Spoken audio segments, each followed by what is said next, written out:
I'm going to do a bonus 15-minute conversation with Rhys, non-scripted and non-planned, and it's not what he thinks it is. So, let's I'm being put on the spot, do okay. a 15-minute conversation on the Reign of Terror.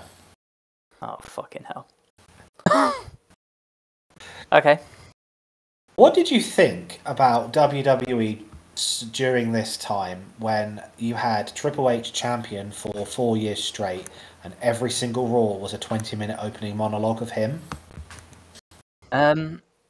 My favourite wrestler as a kid so I'm going to preface this. I was born in 95. From about 99 until 2003, maybe 2003. My favourite wrestler was Triple H. I loved him. I had a custom-made Triple H birthday cake. I'd buy every different Triple H wrestling figure I could because it had a different colour logo or whatever. The Reign of Terror, like, single-handedly made me dislike Triple H as a wrestler, probably until the Triple H Taker feud.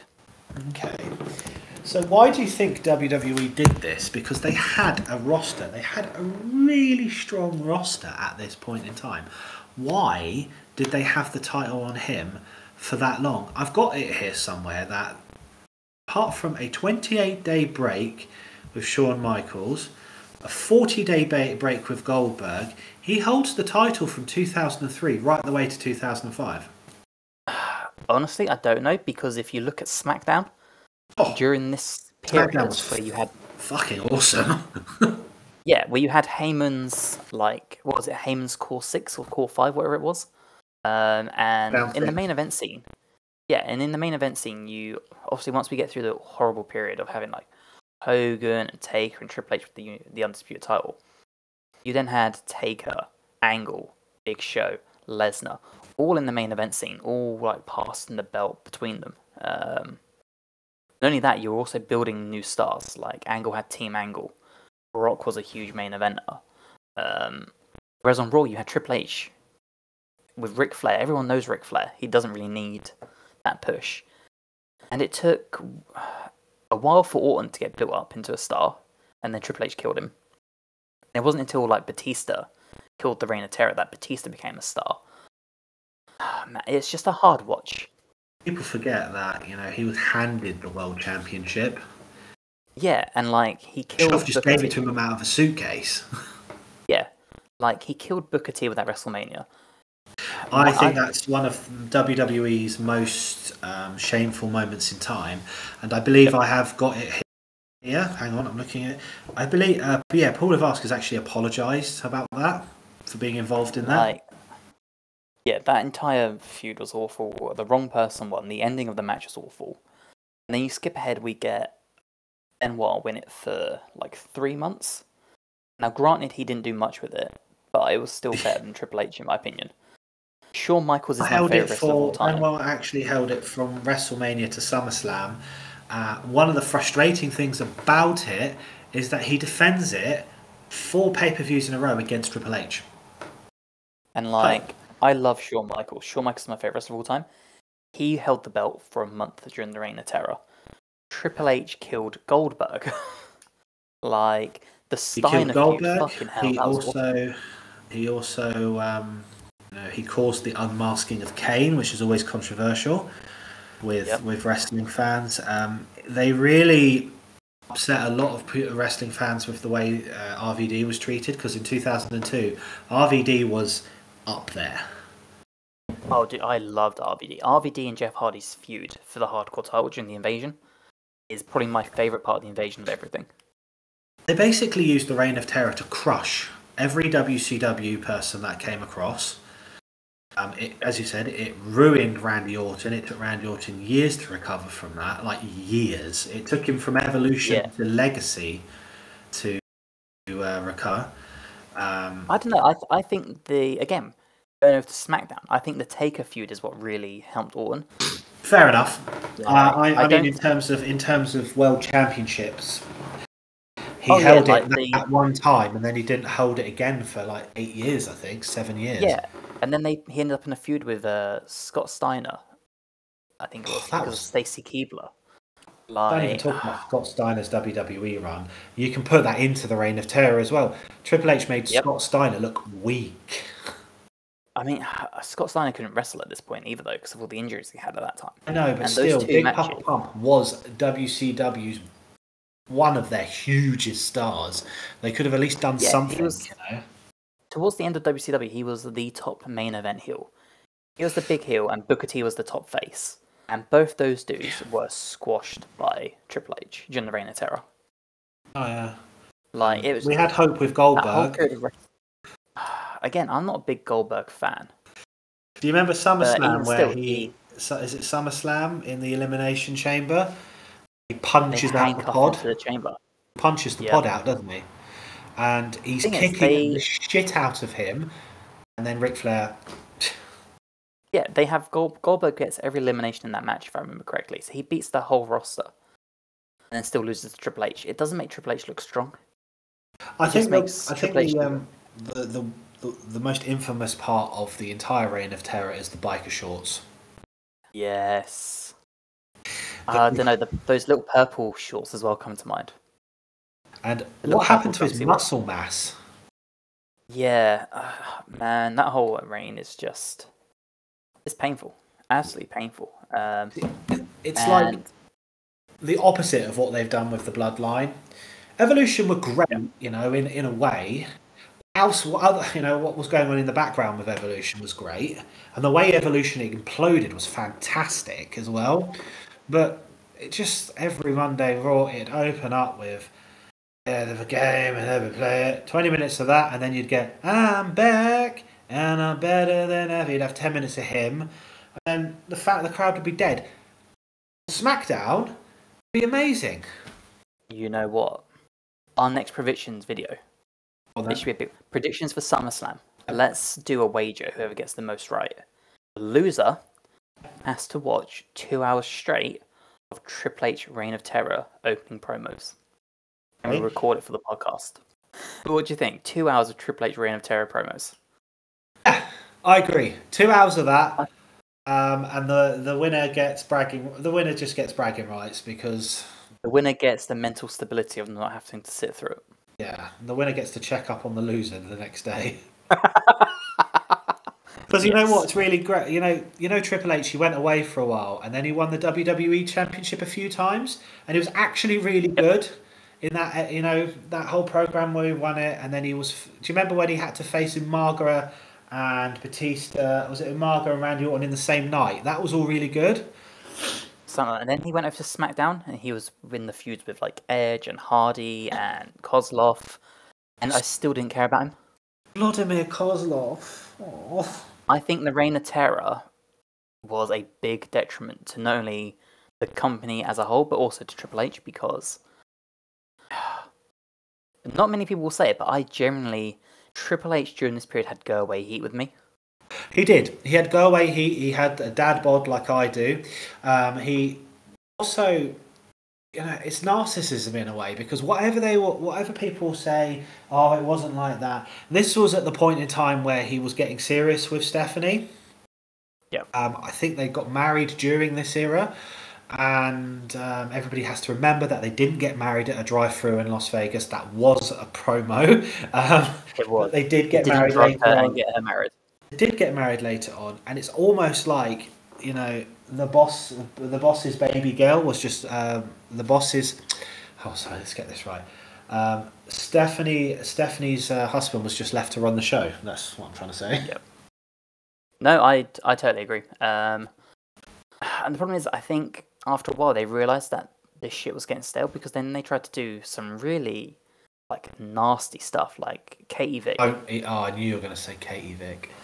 Do you know what? I watched an interview with Triple H in 2001 where somebody brings that up, and he shuts it down very quickly by just saying, "We can't talk about Katie Vick.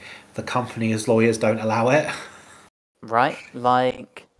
It's like they panicked and well, how do we bring the Attitude Era back? Okay, there you go. Just pretend to have sex with corpse. The dude's dead. Yeah. You don't the Attitude Era was fun. It had Stone Cold beating Vince up in a hospital. That was one of the best ever. With Mankind was involved in that. You had Mark Henry having a rubber glove for a son. Right. It And I think the worked. reason that worked is because there was comedy stuff, but also Mark Henry wasn't in the biggest storyline in the company headlining pay-per-views. Absolutely. If Mark Henry was taken on Stone Cold and their feud was over Mae Young giving birth to a rubber glove and a plastic doll, whatever it was, we'd be shitting on it just as much as Katie Vick. But this was just... It's like trying to push things to the extreme while trying to relive the action, and it just didn't work. It was just cringy. Yeah, absolutely. Like- I would give you some statistics on Triple H. His win rate at pay-per-views is 40%. Okay. He's lost 13 and won 9. You got to also remember that during the Reign of Terror, he was also not defending his title very much. If you remember that. So let's have a look. Okay. Right. So anything else you want to add to the Reign of Terror? Oh, dude, I want to forget the Reign of Terror ever existed. Do you know what's really sad? Like, 3 years before the Reign of Terror was the McMahon Helmsley dynasty, and I loved Helmsley Triple H during faction. this. I loved evil Triple H just cuddling out with, Daddy-in-law because he's the top of the company. 2 years before this worked. No, sorry. A year before this was his return after his ACL tour. The whole we can rebuild him, and he comes back and he beats Jericho for the title. Although on that subject, they really, really made Jericho look weak. Yeah, but I do think that Triple H coming back from that injury all of a sudden to win the Rumble was bigger for the company than Jericho could have been at that moment in time. I think they say that's the loudest pop they've ever had, wasn't it? Yeah, something like that. And that was a year before the Reign of Terror started. In the space of a year, they morphed Triple H from the badass hero of the company coming back to save it to what killed the company almost. I will say one thing though. I tapped out of watching Raw during this period. I would watch Shawn Michaels highlights and RVD highlights, and that was it. Well, it was at that point in time where the Intercontinental title was actually considered stronger than the World Heavyweight title by some fans. Yeah, because... And another thing they did during the Reign of Terror, if I can tell you, another thing they did during the Reign of Terror, which upset a lot of wrestling purists, including our buddy Dave Meltzer, they merged the titles. Do you remember? They merged the World Heavyweight title with the Intercontinental title and got rid of the IC title for a while. Did they? They did. They had Triple H pin Kane, and he won the IC title, and they got rid of it for a good 6 months. Yes, I do remember this. Oh no, I forgot about that. You're right. It gets worse. I'm glad they brought that back. It was gone for a good 6 months, wasn't it? I'm just having a look now. As you said, this was not a planned script. So I'm just having a look now how long it was gone for. God, can you imagine, on a different side, can you imagine Gunther in the Attitude Era? Oh god, it'd be amazing. Here we go, Triple A. No, hang on. Chris Jericho. We have Gunther dressed up in an army. Yeah, they'd have him. Camo. They'd have him lose to China. Probably. I'm trying to find the right one now because there's so many. I've got it here. So Triple H defeated Unified. There you go. I found it. Sorry. Go for it. You go for it, mate. October 20th, 2002 was the No Mercy pay-per-view. Yep. It didn't come back until May 5th, 2003. And it was reactivated by Stone Cold. Yep. Christian won it. What justified? I mean, what did WWE? What was their justification of that? Do you think? I don't know, because if anything's going to water down the Reign of Terror and the company as a whole, it's having one title that no one can beat one person for. I believe they. At least in the Intercontinental title, you could have people like Christian and Jericho and RVD and Jeff Hardy for the little tiny bit he was here during this period, actually feud for it. I think they kept the US title active during this point in time as well. The US title only came the same week as the Intercontinental, I believe. They were both in 2003 because the US title was a WCW belt. Right. So for a while they had no secondary title. Yeah, which is crazy. Eddie Guerrero, July the 27th, 2003. Well, the more you know, the worse it gets. I look back on the Attitude Era with such love, but I'm thinking, I look back on the Ruthless Aggression Era with such love. I'm thinking maybe that love is 2006 onwards, Ruthless Aggression. No, I think you're right. I think when we think of Ruthless Aggression, though, we think of SmackDown. We think of SmackDown. To be fair, Batista was pretty good with it because he feuded with The Undertaker, which was really good. Mm-hmm.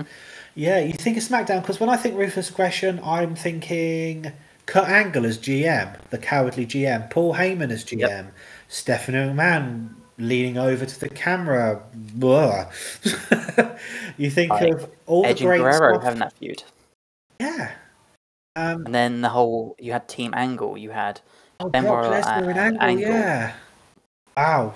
Right, yeah. I mean, we should do an episode one day on how much better SmackDown was. And in fact, I think SmackDown to this day, for me, is better. I agree. You know what we should do? We should pick a random 2 months in 2003 or 2004. And we'll do the Raw pay-per-view, and then we'll do the SmackDown pay-per-view that comes after. Talking about how different they are, because I think that's going to be the biggest thing, is watching a Raw-only pay-per-view and then a SmackDown-only one. Because if we watch something like the Mania or the Raw, also the Royal Rumbles, we're going to have both of them. Like both shows are on them. I think we need to have a hard divide, and we'll watch one and then we'll watch the other. Yeah. I think that's probably what we're going to see. I seem to remember SmackDown pay-per-views were better when I was, just on a quick note on that, I mean, you had JBL. Whatever you say about JBL, his reign was very entertaining, in my opinion, on SmackDown. Much more entertaining what was going on Raw. And do you know what's really funny, Rhys? I actually forgot we were recording a podcast for a good 10 minutes, and I thought we were just talking. They're the best kind of podcast. Yeah, but... you know what? I found it. Sorry? I found it. What we're going to do. What's that? Right. 2003. Yep. We'll do Bad Blood. Yep. And then we'll do Vengeance. Yes. That'll be really That's good. What we're going to do. Right. Anyway, fans, we should wrap it up for the day. We should indeed. You know, we would love some fan comments, some questions, some queries. I've been Liam, and this has been Rhys, and that's another week done. Don't forget to like and subscribe to the channel, and hopefully we will see you in the next one. Take care all. Bye. Bye, guys.